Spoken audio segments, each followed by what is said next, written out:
We spoke about the standing that sports people have in society. The Australian cricket captain within Australia itself seemingly has no higher standing. Eamon Sweeney on the back page of the Sunday Independent Sports section today is invoking the French restaurants in Monty Python sketch and the Dirty Fork sketch and all that kind of thing. Says it wasn't only a dirty fork, so the customer was smelly and obscene and disgusting and I hate it, said the head waiter, working himself into a state of hysteria. And a state of hysteria is where Australia, the cricket media and those looking on in the past week or so, following on from the Cameron Bancroft ball tampering incident in the test against South Africa, have come. Like it's we sat back on Thursday when the parade of tearful press conferences was taking place. This is kind of like a nice scandal, right? This is one that we can, as journalists, go, oh yeah. I think the fact that we've got a bit of distance from it, I think we can kind of enjoy it. In a weird way, enjoy it. Yeah, that's what I mean. Yeah, enjoy the spectacle of it. But I don't know, it just seems like it reached a tipping point where it seemed too much almost on Thursday. Like Steve Smith pointed back towards his parents and breaking down, and Darren Lehman, despite being cleared of any involvement, deciding upon himself to fall upon his sword and walk away, again while choking back tears. And then David Warner, who people have their own range of opinions about separately as well. I don't know, is this the proper level of reaction that there should have been to somebody scuffing up one side of a ball? No, clearly it's over the top.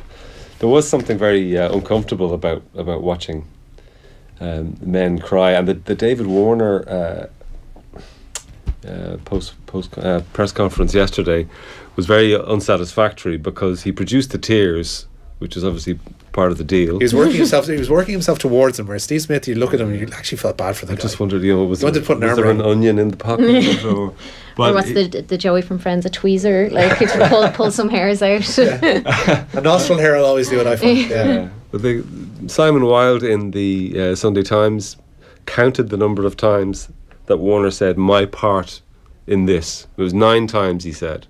And then we read this morning in one of the papers that they've already appealed the 1-year ban. That certainly Warner has appealed it. So he was there to acknowledge his responsibility, but not to answer any questions. So it was an uncomfortable press conference, and Eamon makes the point in the Sunday Indo that the English press in particular have really enjoyed this, perhaps a little bit too much, and that's partly to do with the fact with the behaviour of the same two guys, Cameron Bancroft and Steve Smith, at a press conference for 4 months ago when an English pair was in trouble for a sort of supposed headbutting incident, and they enjoyed his discomfort far too much. So there's definitely a sense of they had this coming to them, not just for that press conference that I mentioned, but also because their behaviour on the pitch is seen as being objectionable. That Australian aggro has gone a bit too far. And what's interesting, if you go back about 4 years ago, obviously these guys lost a teammate, Philip Smith, when he was in the back of the head by a cricket ball. And that was a time for looking at the way that the game is played, looking at people's behaviour. The late Martin Crowe wrote a famous piece about, come on guys, let's take this as an opportunity to look at the way that we treat each other on the sports pitch. For a while it seemed to work. For about 2 months, I think. Because Aussies have always, it's the whole sledging thing has always been associated with Australian cricket, and David Walsh writes about this as well. There's humorous sledging and there's banter and all that, and then it can get a little bit nasty. Yeah. He says that sledging does nothing other than convert me into an avid England fan every time there's an Ashes series, and he does that exact thing that you said. They can't say they didn't have it coming because of how they treated the English guys when they were in trouble, but also because of the lack of subtlety, he says, is in the sledging, that instead of it being witty or dry or sardonic, there's it's just pure crass and not, I guess, in any way fulfilling to the game. Yeah, it is part of the sport over there, and this goes back to the days of Lillian Thompson, and I remember those famous Australian teams in the 70s coming blowing away England with their pace bowling, and on top of that giving them a mouthful as well at each and every opportunity. Yeah, the sort of the history of it is that they gave it to the West Indies in particular, and that the suggestions that some of the commentary might have been untoward and unacceptable, and that was the spark for the West Indies to kind of tool themselves up to bombard everybody with quick bowling for the rest of the 70s and into the 80s. I know of Australian coaches who dealing with teenagers who've encouraged them, to get in the batsman's ear.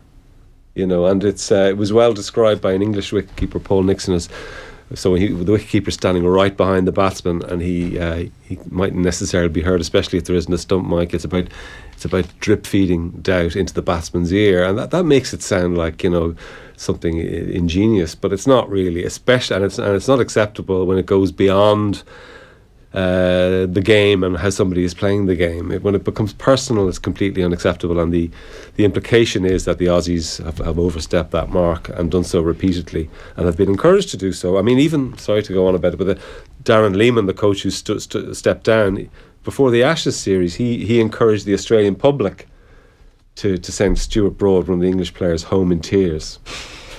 You're asking for trouble.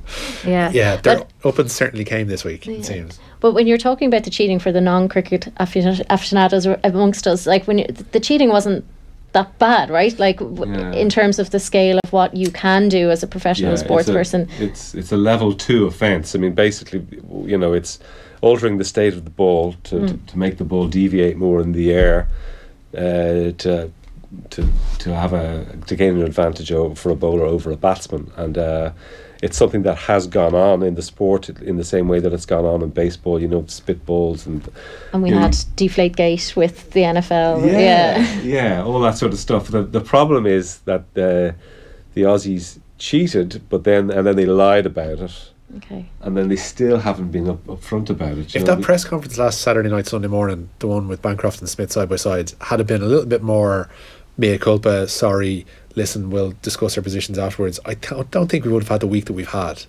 But it seems like they just went, we did wrong, we're going to continue on their jobs, we'll play on. That seems, whoever advised them on that needs their head read, because that just wasn't clever. Exactly, like what a professional comms guy said to me during the week, that it was an exercise in poor communications, and the Aussies are normally pretty good at that sort of thing, but that was awful and was badly handled, and it's ongoing, it is over the top. I thought the best piece on it that I read was by Vic Marks, who's a former England player, and he makes the point that a 21st century hysteria has taken over, that the Prime Minister Malcolm Turnbull got involved. He's writing from Christchurch, where England are playing New Zealand at the moment, and he makes the point that when you're walking around Christchurch town centre and they're still putting the scaffolding is still around the cathedral after the earthquakes, that to start using words like tragic and tragedy about a piece of sandpaper and a ball is maybe a little bit over the top.